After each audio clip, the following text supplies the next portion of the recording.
Ya, balik lagi di podcast Balis. Kali ini Balis udah nemu nama acara podcastnya. Namanya mungkin, ya kalau mungkin nggak nemu dong. Oke, nama acaranya Radio Balistik. Di sini kita akan membahas idealisme dari orang-orang yang menurut Balis idealis. Kali ini kita bakal bahas game bareng teman Balis, namanya Azari. Ya, langsung saja kita mulai podcastnya. Kamu itu siapa sih sebenarnya?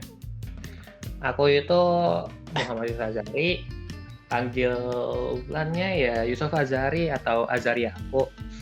Aku itu mahasiswa di suatu universitas di Malang yang juga nyambi sebagai game designer di sebuah komunitas yang namanya Ryan Community. Game designer. Iya. Bentar. Tadi kan aku udah tanya tentang game designer. Mungkin kamu jelasin sedikit biar yang denger juga paham game designer itu apa. Game designer ini ya berbeda dengan game artist, berbeda maknanya dari desainer-desainer yang teman-teman biasanya sering dengar. Game designer ini lebih ke kayak direktornya gitu.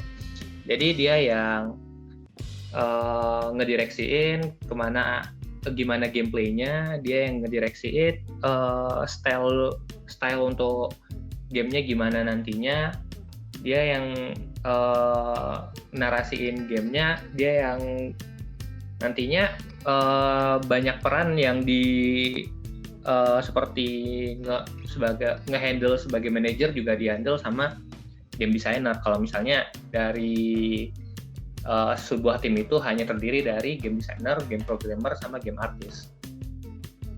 Oh, oke. Tapi kan kamu kuliahnya programming kan? Apa sih? IT? Iya kan? Kayaknya teknik informatika, lebih ke arah jadi programmernya dibanding planning kayak gini. Iya, terus kenapa kamu milih jadi game designer nggak programmer aja? Karena ya aku lebih suka buat nge-manage-nya, lebih suka buat ngaturnya, sama lebih suka jadi orang yang berkaryanya daripada orang yang disuruh buat ngerjain itu. Ibaratnya okay. Lebih suka nyuruh daripada disuruh.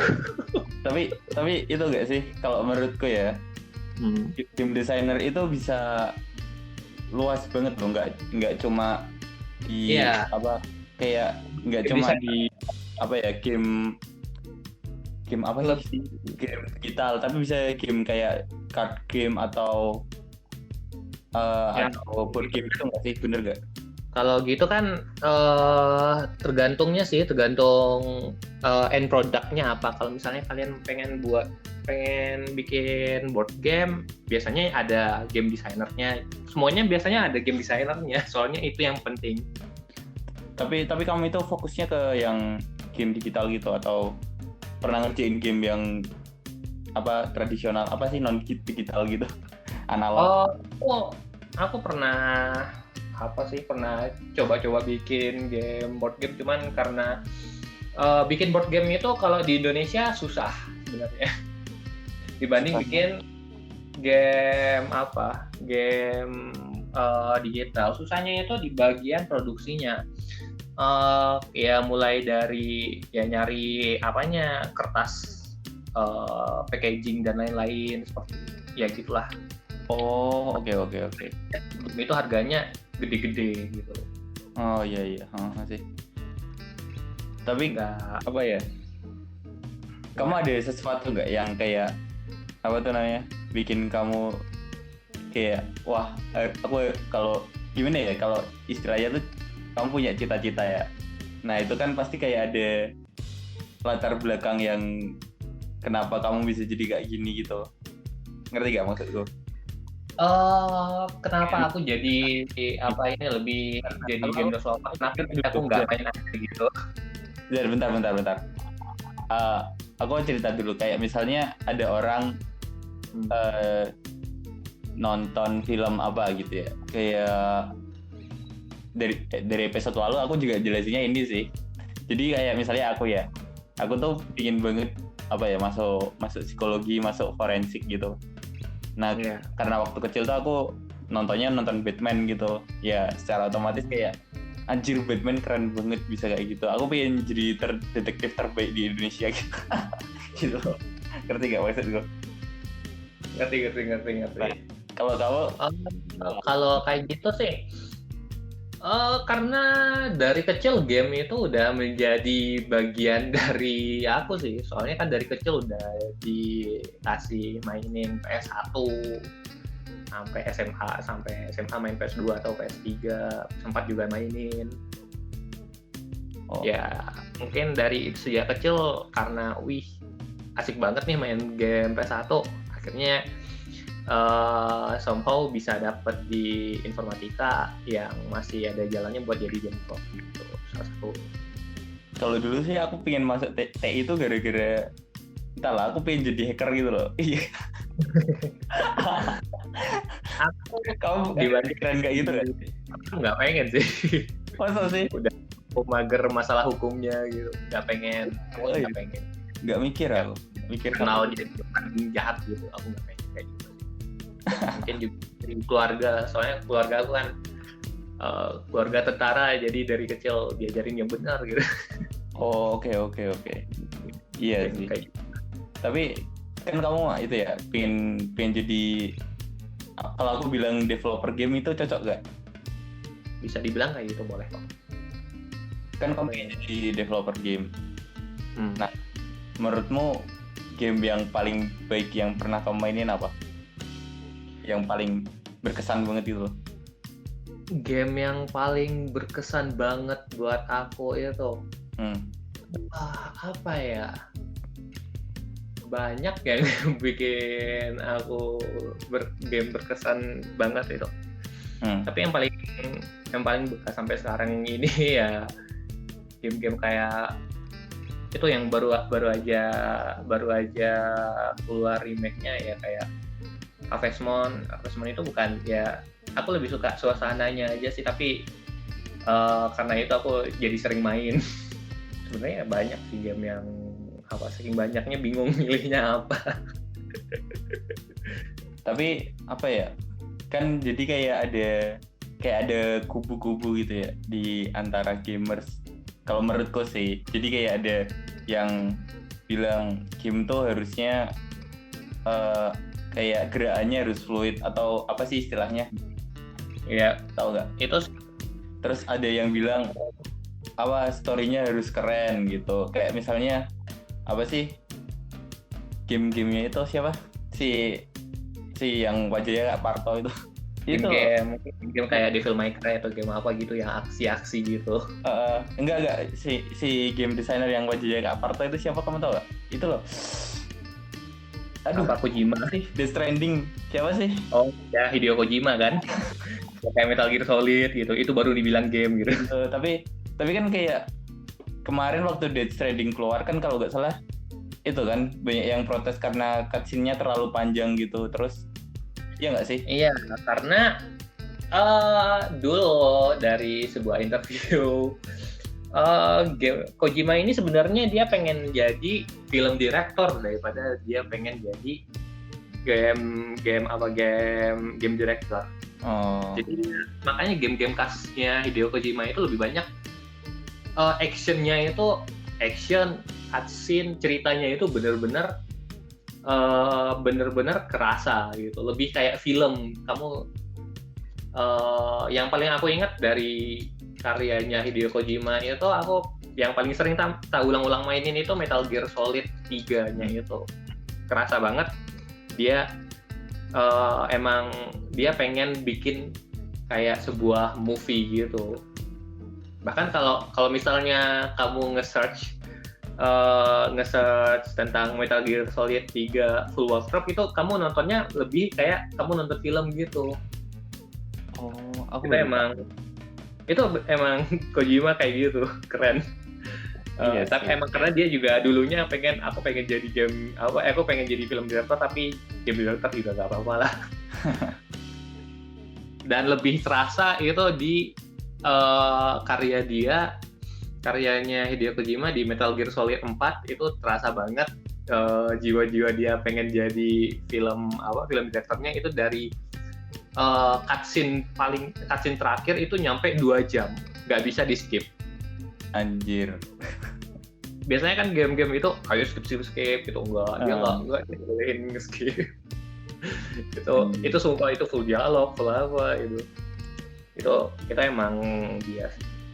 Apa sih, aku lupa judulnya, yang game Ghost of Tsushima itu kalau nggak salah. Ghost of Tsushima ya. Itu kan kayaknya nggak terlalu story-nya nggak terlalu di build yang terlalu bagus gitu kan, tapi dia Ghost of Tsushima ini dia lebih ke actionnya gitu kan, kayak experience-nya gitu gak sih? Experience-nya dibanding ke arah story-nya. Karena game Ghost of Tsushima sendiri, kalau kamu main story-nya itu sendiri, kamu bisa namatin game-nya dengan kira-kira berapa jam gitu. Pokoknya selesai, nggak kayak game yang harus mesti 12 jam itu enggak. Dia cuman sekitar, aku lupa ingat 6 jam atau berapa jam. Terus dia banyaknya juga di side story-nya juga gitu loh. Kalau main story cerita utamanya sendiri nggak terlalu banyak Ghost of Tsushima. Terus kalau kan kamu kan itu game designer. Yeah. Kalau itu latihannya gimana ya? Kalau game artist kan paling ya biasalah kayak aku ngeliat-liat gambar terus belajar gambar atau bikin modeling 3D. Programmer kan pasti coding gitu. Kalau designer ngapain coba? Game designer itu aku biasanya kalau di awal itu ya kayak misalnya bikin, ada namanya game design dokumen. Game design dokumen ini kamu ya bikin kayak dokumen, kayak proposalnya gitu loh. Proposalnya kamu pengen gamenya tentang apa gitu. Itu biasanya ada namanya game design dokumen buat dikasih ke ya buat lomba, mungkin ke penyedia lomba atau ke publisher atau gimana gitu. Ada juga karena kalau misalnya komposisinya itu cuman artis, programmer sama desainer, dia juga mesti kerja buat ngurus kayak level desainnya gimana bentuk levelnya gimana, itu dia yang ngurusin. Gimana misalnya lompatnya seberapa tinggi, ke arah mananya gitu, kayak vektor dan ya hal-hal sedikit berbau programming itu desainer juga yang ngurusin. Jadi kerjanya programmer itu lebih tahu, dia emang beneran ngetik apa yang disuruh dari desainer gitu. Tapi gimana ya? Kalau menurutku itu ngasah kemampuan gue jadi game designer tuh harus main game sebanyak-banyaknya nggak sih? Nah, iya. Gimana ya, kayak dapat experience-nya gitu. Iya, kamu harus tahu banyak game apa yang sedang panas saat ini, gimana marketnya, apakah juga decision making juga perlu dilatih. Kayak misalnya kita pengen buat game ini kenapa, atau ya kayak gitulah. Tapi menurutmu kamu tipikal yang mana, mending experience playernya atau story-nya atau dua-duanya? Itu kayak gimana ya? Kayak menurutku perang antara dua kubu gitu loh. Kalau menurutku sih. Iya gak? Kalau menurutku gimana? Atau kamu ya kubu lain yang juga terlibat dalam perang itu?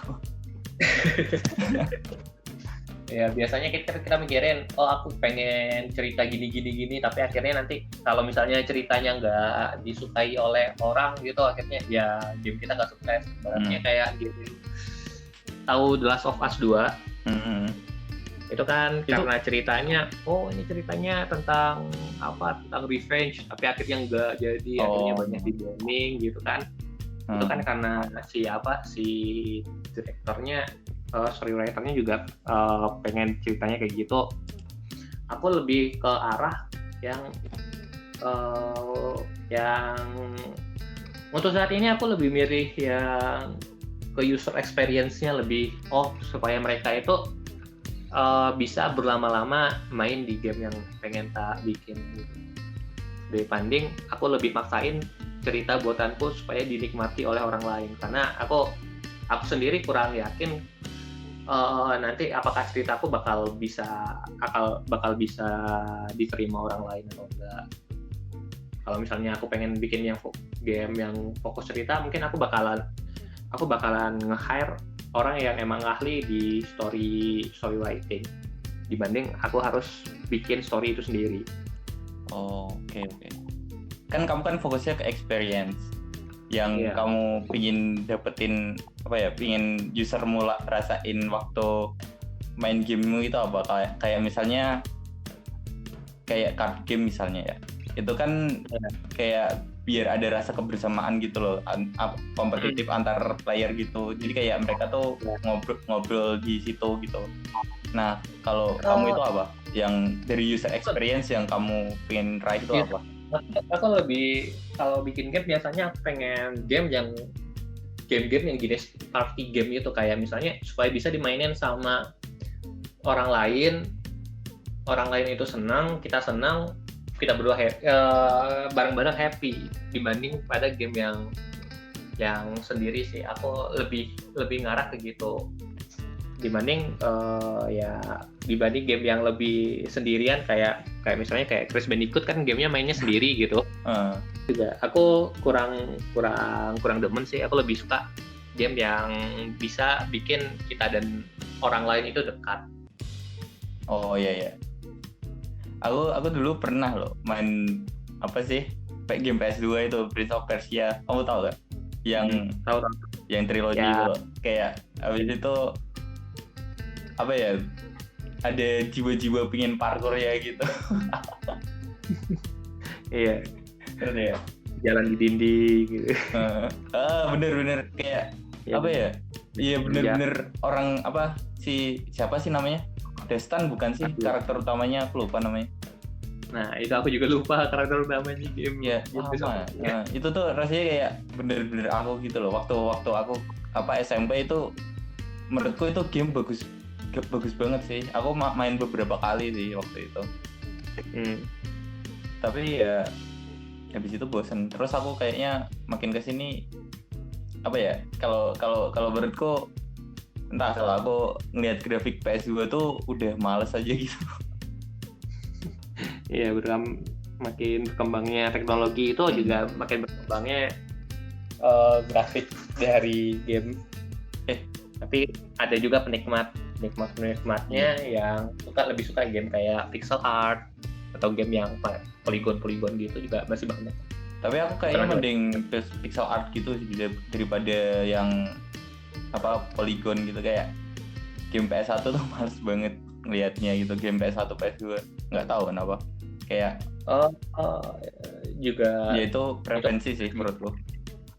Ya itu tergantung preferensi seorang. Tapi game pixel art itu game yang paling sering dipilih oleh indie developer indie di Indonesia, di seluruh dunia, soalnya lebih easy lah ibaratnya.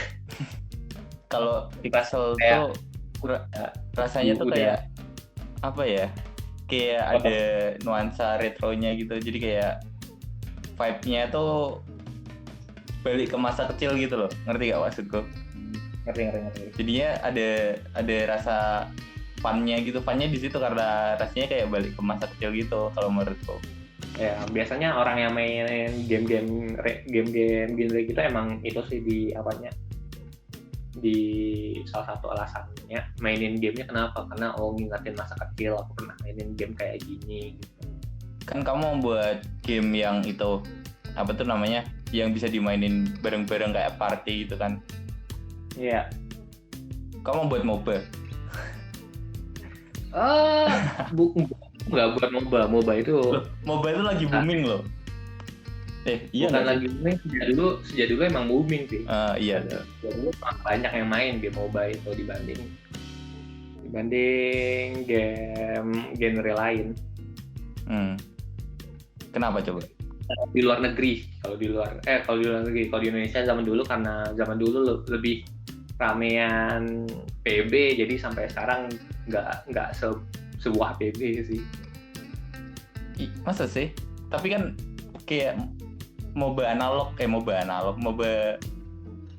mobile itu kayak itu sebenarnya tergantung dari negaranya sih menurut gua. Indonesia itu kayaknya lebih banyak pengguna Android-nya dibanding pengguna komputer gitu. Juga iya. Misalnya karena lebih mudah diaksesnya game Mobile Legends, jadinya ya gitulah. Kok kamu langsung bilang Mobile Legends sih? Aku nggak ada ngomong Mobile Legends loh. Nah, zaman kita udah yang mudah diakses ke warnet palingan ya main PB. Generasi udah berakhir. Sekarang generasi MOBA juga kalau zaman sekarang. Kalau PB itu aku sempat main sih, cuma nggak terlalu enjoy gitu. Kalau menurutku tuh game online yang bagus itu Overwatch sih, soalnya story-nya mantep banget kalau menurutku. Ya, kayak gimana ya? Apa? Hero selection shooter. Iya, kayak gitu. Tapi kan dibalik karakternya itu, dibalik gamenya itu kan setiap karakternya punya background story yang cukup rumit gitu loh. Jadinya aku suka gitu. Itu salah satu kelebihan dari game-game yang ada di PC dibanding game-game yang ada di mobile. Game-game di mobile itu kamu story dari suatu karakter itu nggak banyak, nggak bisa diceritain banyak gitu. Kayak misalnya lore-nya dari karakter Mobile Legends palingan kan ya cuman dari deskripsi di apa doang, deskripsi di skin atau deskripsi karakter doang gitu. Iya sih, tapi gimana ya, kalau kayak beberapa minggu lalu kan aku juga dapat kerjaan soal itu, apa tuh namanya, soal game mobile gitu. Jadi kayak ngeliput gitu, tapi menurutku cukup oke lah kalau dalam story-nya nggak terlalu remeh lah ya, oke lah menurutku. Oh ya, ngomong-ngomong soal game MOBA, menurutmu kenapa Dota masih laku? Maksudnya masih ngasih kayak masih itu loh, masih tinggi ratingnya padahal playernya udah berkurang kan kalau nggak salah. Kalau nggak salah loh, aku nggak terlalu ngikutin Dota sih. Aku salah. Salah apa? Salah sebut nih, playernya nggak berkurang atau gimana? Di player base-nya dari game Dota itu atau game keseluruhan atau Dota? Kalau misalnya dari Dota gimana ya? Kenapa Dota itu masih ratingnya masih tinggi? Karena sampai sekarang development-nya masih ada, masih diperhatiin sama pengembangnya. Itu sampai sekarang kan servisnya masih ada, bukan nggak kayak game-game kayak misalnya kamu kayak Losaga kan player base-nya kurang, akhirnya servisnya ngurang, dihentiin gitu. Nggak kayak gitu Dota, walaupun ngurang tetap lanjut gitu, walaupun ngurangnya nggak seberapa sih sekarang. Dan juga kan emang kalau misalnya kita lihat yang biasanya main Dota palingan daerah ASEA. Kalau di luar negeri lebih banyak orang main LOL, League of Legends. Aku malah nggak terlalu ngikutin game itu sih, malah kayak udah nggak ada dalam ingatanku LOL. Emang karena di Indonesia kurang booming. Indonesia itu kenapa Dota lebih booming dibanding League? Karena ya dulu kan ada yang namanya Warcraft 3 kalau salah. Itu kan Dota satunya gitu, kata orang. Ini baru keluar Dota 2. Sedangkan League ini masuk Indonesia mungkin nggak sedulu dari masuknya Warcraft 3 sama Dota 2 itu. Jadi karena udah punya base duluan, akhirnya ya kalah gitu. Di Filipina sekarang yang main League lumayan banyak, sampai anak SD di sana juga bilang udah suka demen main League dibanding main Dota. Kalau kita kadang juga sering ketemu player luar negeri di player Filipina di Dota gitu. Kamu bentar, Harvest Moon Remake itu Story of Season. Kamu udah beli? Ya. Enggak, aku pengen beli, masih nunggu. Sebenarnya aku lagi nunggu upgrade. Emang berat?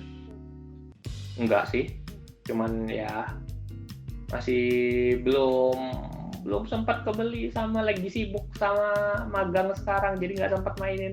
Emang berapa serinya? Bentar, aku cek dulu. 500 ya? Atau? Iya. Oh iya. 200.000 mungkin? Atau 200.000 itu apa ya? Aku lupa. Nggak tahu sih, aku belum buka Steam.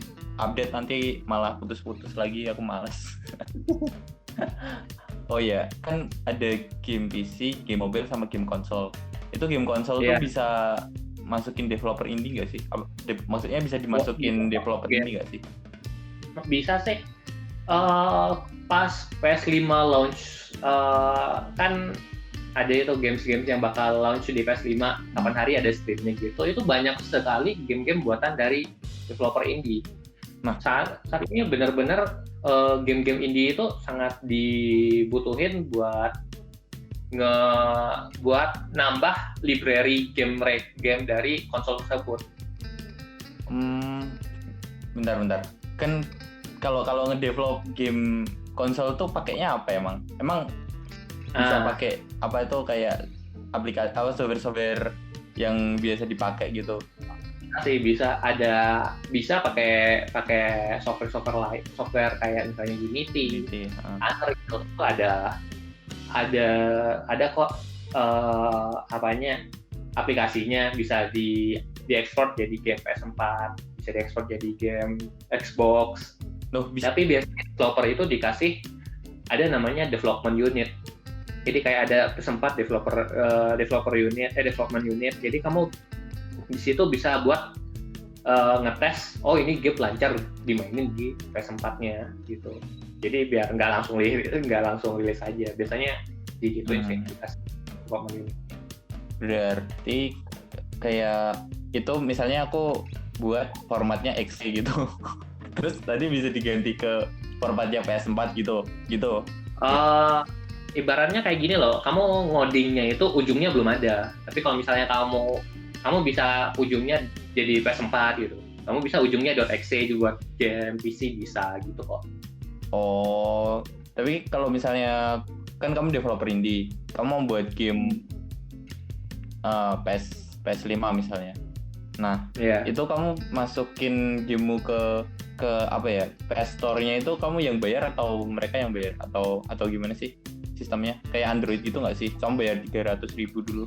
Kalau nggak salah sih dulu kayak gitu kan, kamu bayar 300.000. Ya, kalau misalnya kamu nggak punya backingan publisher, suatu publisher, biasanya kamu ya mesti bayar sendiri gitu. Kan ada namanya game publisher gitu. Game publisher itu ya yang bantu game kamu dipublish di platformnya gitu. Ada sesuatu yang belum aku tanyain yang perlu kamu kasih tahu nggak kira-kira? Kira-kira apa ya? Industri game itu sebenarnya sangat gede, bahkan di tahun 2018 kalau nggak salah, industri game itu penghasilannya lebih banyak dibanding industri film dan musik digabungin. Wah, anjir. Saking gedenya itu, saking fenomenalnya ya game itu saat ini. Oke. Ini pertanyaan terakhir ya, Zar. Oke. Ini kamu boleh jawab bercanda, boleh jawab serius, terserah. Oke. Di masa depan kamu mau ngelakuin apa? Di masa depan aku pengen susah ini. Nggak punya masa depan, anjir. Aku pengen, kalau secara naif aku pengen naifnya aku pengen bilang aku pengen bikin studio game sendiri, aku pengen buat game sendiri, pengen ya supaya nama Indonesia, studio dari Indonesia itu ada lah, terkenal sama orang luar. Itu sih kalau mimpi ke depan. Tapi kalau yang pengen aku bener lakuin ke depannya ya palingan ya masuk ke studio di Indonesia aja, jangan buat dulu soalnya susah. Ya, tadi kita udah ngobrol-ngobrol sama Azari. Untuk yang mau kenalan lebih lanjut lagi, kalian bisa follow Instagramnya di azarinaku. Terus kalau mau add Facebooknya juga boleh di @azari. Terus jangan lupa follow sosial media Balis juga di Instagram Kucing Balistik. Dan jangan lupa like, comment, dan subscribe. Bye. Oh ya, kelupaan. Buat kalian yang mau ngecek sosial medianya Balis sama Azari, di bawah di description ada linknya. Oke, bye.